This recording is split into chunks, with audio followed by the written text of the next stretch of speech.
What's up, everybody? It's Make It Make Sense. And today I woke up to this headline and I kind of want to dig a little deeper here. The instant headline is, King exposes that the Family Hustle production was fake. He was actually living with his grandparents, and I can see the rollout now. They're going to talk about T.I., Tiny, and King. But I think you might give them a little bit of grace after you watch this video. So like the video as the intro plays, because we got a lot to get into. Make it make sense. Make it make sense. I want to make it make one. Big moves. Surfer.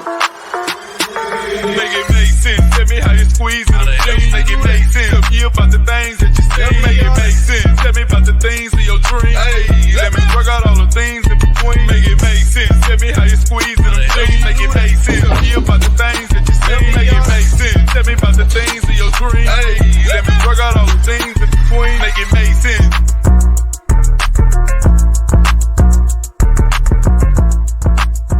I remember when Candy Hair used to look like this. I fly above. I fly above. I fly. No, that want you? No, I fly above.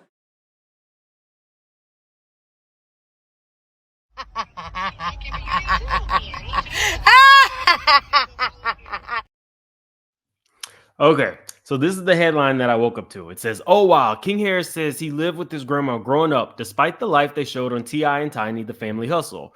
Right after when those cameras go off, I'm right back in my grandma's house."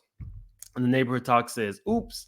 King opens up about the real upbringing, not what we seen on TV. Thoughts, neighbors. Now I know what the neighborhood talk has to do. I get it. We're all a part of the machine, technically. But it gave me a different viewpoint. I'm not gonna lie. King has done some things recently. We've seen him in the headlines, and it's not been great. We got the Waffle House thing. Everything you make, I can pull out my pocket right now. I ain't tripping on you. We got the thing with the homeless person.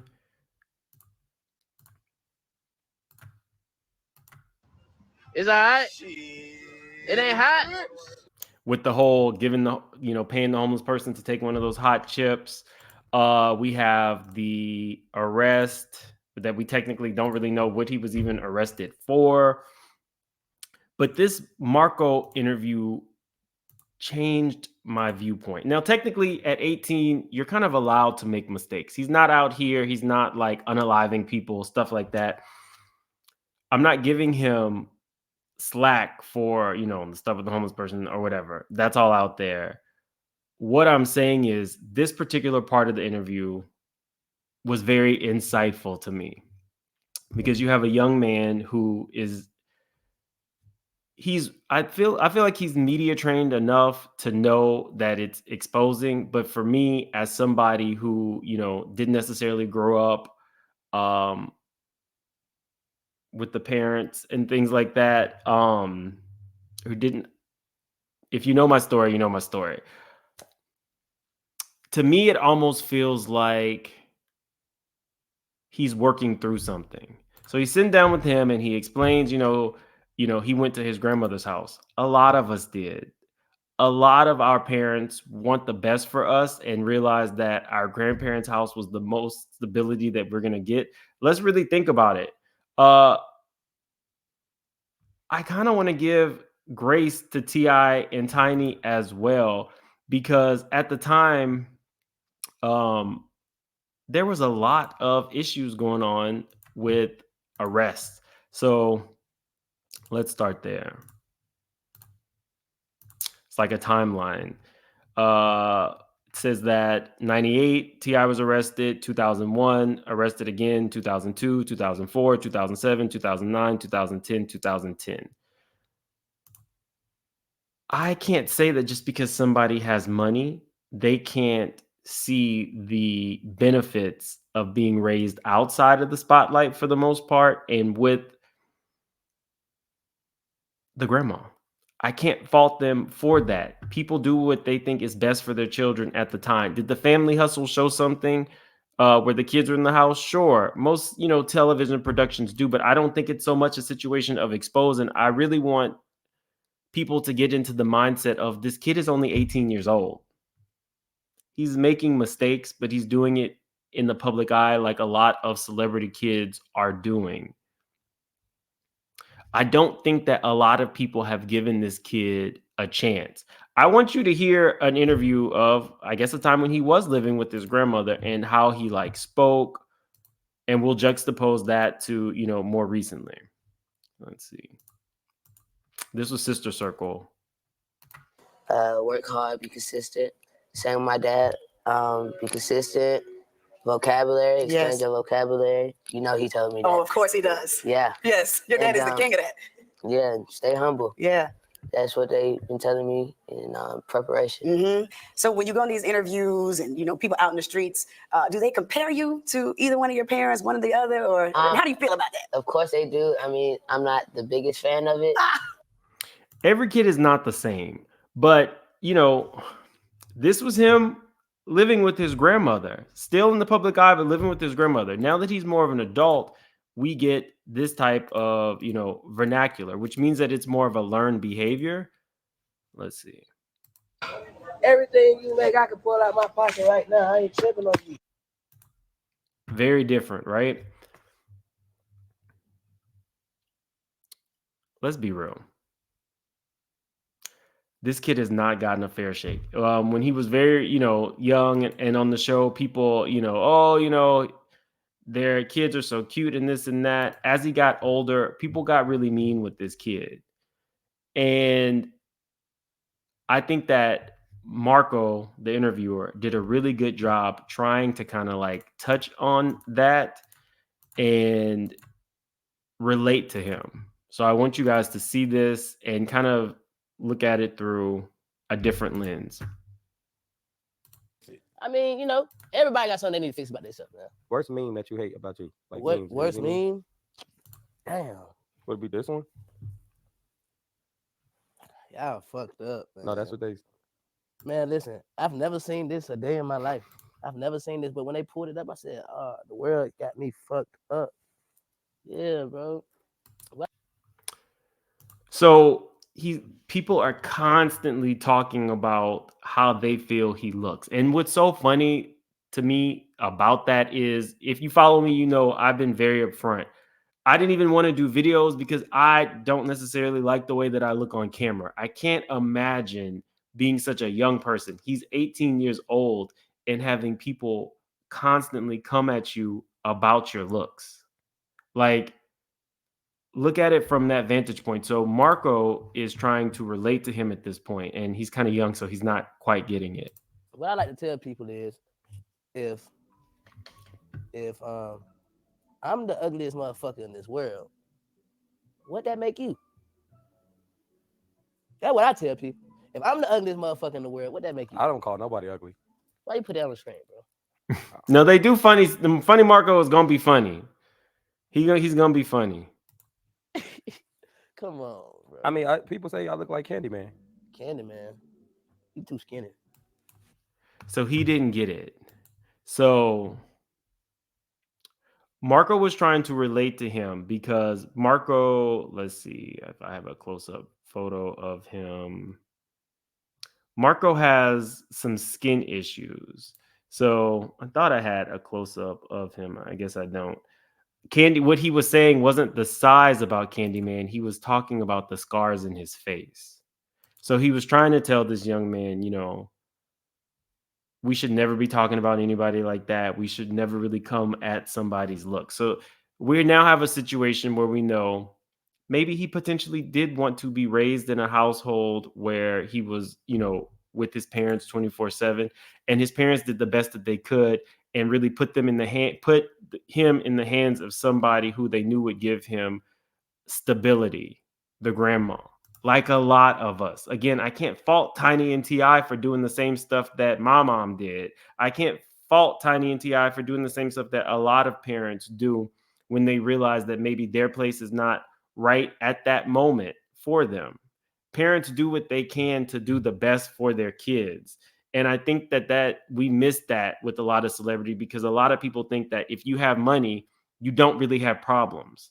It sounds simple, but a lot of people feel that way. Oh, this person is doing this well, they should be able to. And it's not always the case. That's why we have to make mental health awareness a thing. We have to destigmatize it. If they put King with the grandmother, it was probably for a good reason. And again, I'm not saying that, things that he might do that might get him all this bad press are not him. He's an adult, but it does give a little bit more credence to there's something there under the surface. And we should probably give a little bit more grace to this kid. Because again, he is just 18. At 18, you're probably going to make mistakes because you're still trying to find yourself. And shout out to Funny Marco for taking something like this, even though he put a funny spin on it. You guys got to see that was something really nice that he did for him in that moment. Yeah, you can't go based on what other people say, because other people are going to have an opinion about everything. But at the same time, come from the place of a kid whose looks are always the topic of conversation. And he gets his veneers, the comment section. I'm not even going to read you the comments. The comment section is atrocious. And then on top of that, how do you think that T.I. and Tiny feel? Because Tiny has been the victim of minding her business and getting brought into stuff and being called ugly. If you guys remember this, I think Kodak Black had, called her Miss Piggy, put her in the song lyrics. She had to respond. People see these things. You have what's called Google hits once you're a celebrity. And you just turn on your Google hits, and anytime anything major comes out about you, instantaneously you're getting it. You can see it. As somebody who goes through it, as somebody who, definitely was picked on, who never really felt comfortable in the way that they looked, it sucks. It does not take away from his bad behavior, but it definitely adds a layer of, he's probably just looking for himself. And, maybe he could talk to his parents about what that meant of not actually being in the household with them. That's a fair conversation. And a fair conversation would be for them to explain why he was not.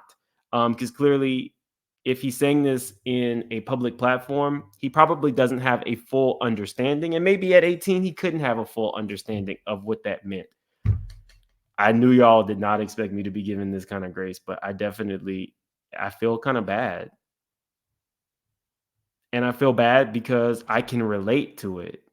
I've experienced it firsthand. And I know people who are fully actualized, very successful adults whose, childhood still impacts and affects them today, their behaviors, their viewpoints. It's really crazy. And I'm really sad. I really do hope that as a whole, we kind of stop this, because we clown people all the time and this and that, and I'm guilty of it too. But it was a kid, and those things have been said about him for quite a while. So I hope he gets to a place where that kind of stuff doesn't impact him, and he can have these conversations with his parents, because I don't think that is technically fair at all. When you look at it, Tiny, Candy, Tamika, Latocha, they all went through similar situations. When Escape came out, this is what they look like.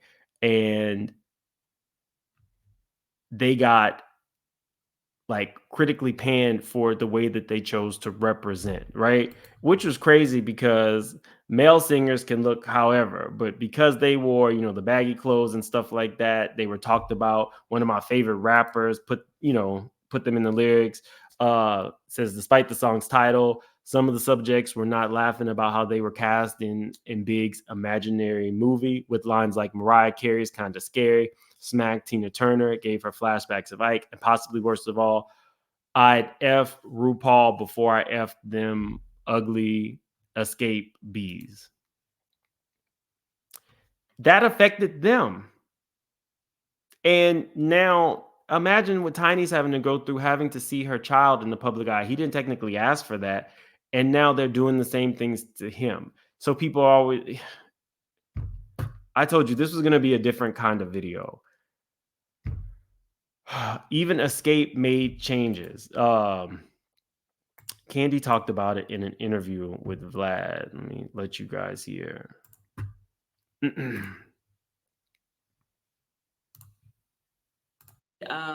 We were at that party, and I remember, I guess, some our group members, we were split up, and so I guess I already saw some of the other girls. I don't know. Tiny came to me and she was like, "He want to talk to this man. He said he want to apologize. He's sorry, man. He's sorry." He said he's sorry. I was like, "Man, I ain't trying to talk to him. I don't give a damn." Because in my mind, I felt like, he dissed us, like he had dogged us out. You know what I mean? So I didn't really care to hear his apology. And then that happened to him, and I felt like.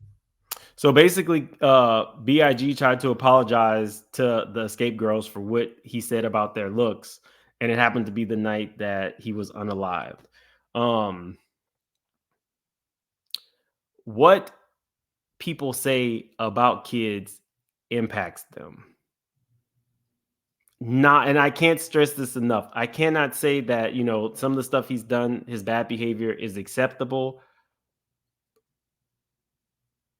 But we got to start giving people some grace sometimes. And so while we were there, I wasn't really going to run a story on Tamika Scott, but it got me, I was having all this introspective and stuff like that. And I did a lot of videos about Tamika Scott, Latocha Scott, her mother, and such.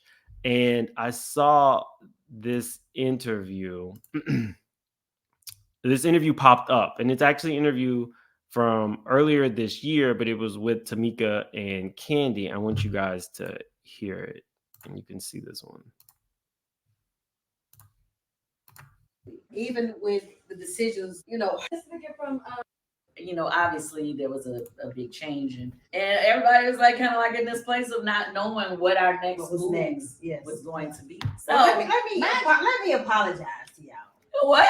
Let me apologize because I was young, I was naive, and it's a lot of stuff I'm still learning right now. A lot of stuff, I'm not trying to get emotional that I'm going through right now. Oh, Tamika, don't cry. I'm not gonna cry. But the young me was different. The mature me is a wife, a mom, a grandma. So it's a lot different now. I have responsibilities now. I can't sit and not do, you know what I'm saying? I have to now put Tamika first and not just my mom and my sister. And for years, it's always my sister has been first. Y'all know that. I don't pick unless she pick. Whatever she wanted to do, I want to do because I'm loyal to my family. That's what loyalty was for me. Even when the decisions, hurt me, but I knew at the end of the day, my family was proud of me. So that was impactful to me because I'm going through the same thing. I put everybody else first in my life. If you follow my channel, even like the charity stuff, I'll go balls to the wall for just about everybody. But I wasn't putting myself first. So Tamika gets a lot of flack because of, exposing what happened to her. I don't fault her for that. In all honesty, I don't fault her for that because at a certain point, you have to start valuing yourself over other people. And there's not much more value than getting your money stolen and just sitting on it for the sake of keeping peace in the family. When I got a chance to actually spend like a couple moments with Tamika and, and meet her family, what I can tell you was, it's a real family unit, from her husband, who is so like caring with her, and her daughters, who are so protective of her, and her mother. I went to Atlanta, and I went to a Tamika Scott performance, and her mom was sitting right there. Her mom was sitting one table in front of me. Candy was sitting like maybe one table away that way. There were so many people in the audience. I was sitting next to her best friend from, I believe, like middle school, and her neighbors in real life, present day. And everybody was just so proud to see Tamika take another stand. And that was great. It was beautiful. But the mom being there showed me that the the thaw has started to occur. And what Tamika did was necessary in order for, and this is just my opinion. We'll get to talk to Tamika eventually, probably sometime soon, in terms of this channel. But from my vantage point, all of that had to occur to say, these are my boundaries, but I love you and I want you in my life and I'm willing to work it out. Even down to Latocha. People get so upset with me when I'm like, when I interviewed Tamika and Latocha's father, and I chose to, the interview could have gone very messy. I chose to interview based on, well, what are the next steps for you guys to be a family again? Because that's important.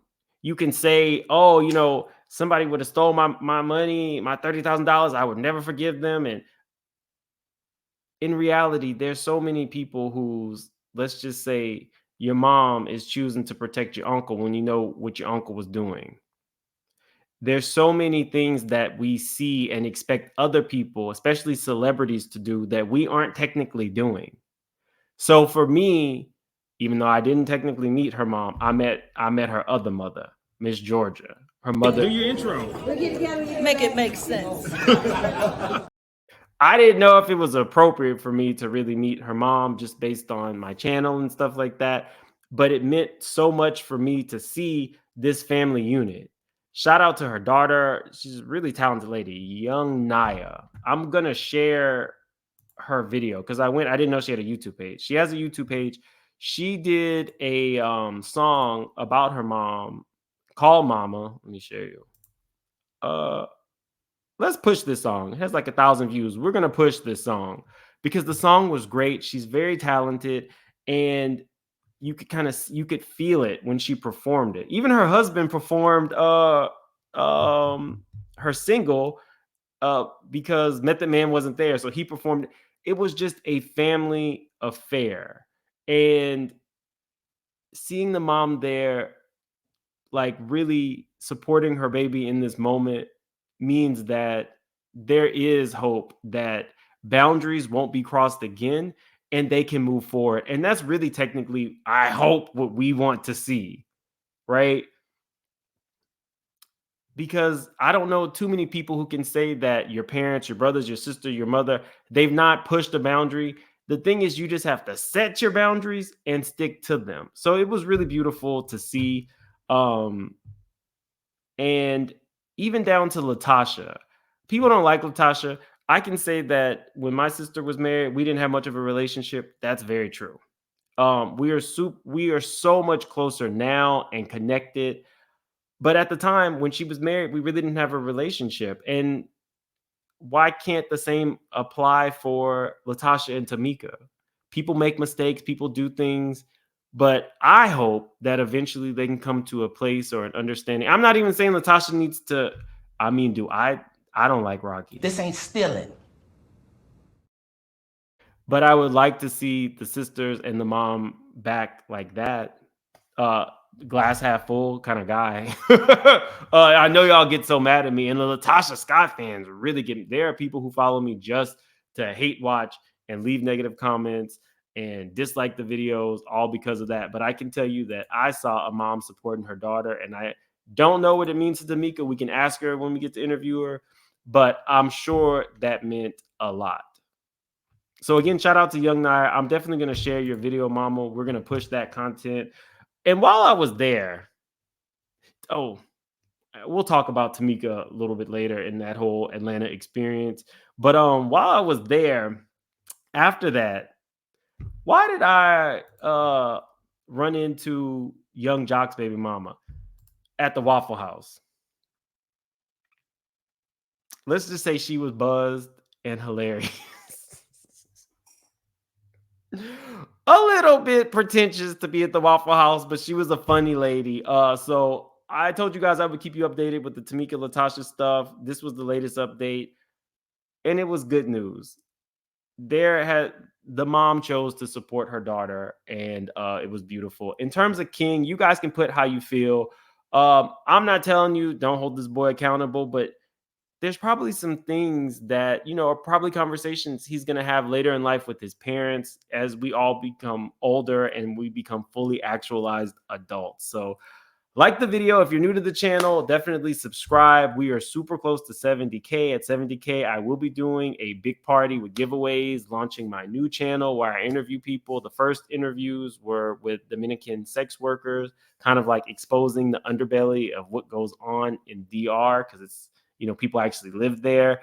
And there is a large amount of people who are in sex work, and not all of them want to be. There are even people that are, trafficked there from other countries. It's crazy. We'll talk about it. Thank you guys for being here. I'm going to see you later. I'm actually going to be on a podcast today. I'll let you guys know. I'll share the link to that podcast whenever it drops so you can support that content creator. But I will link Young Nai's video at the end of this video. And I'll see you guys later. Have a good one.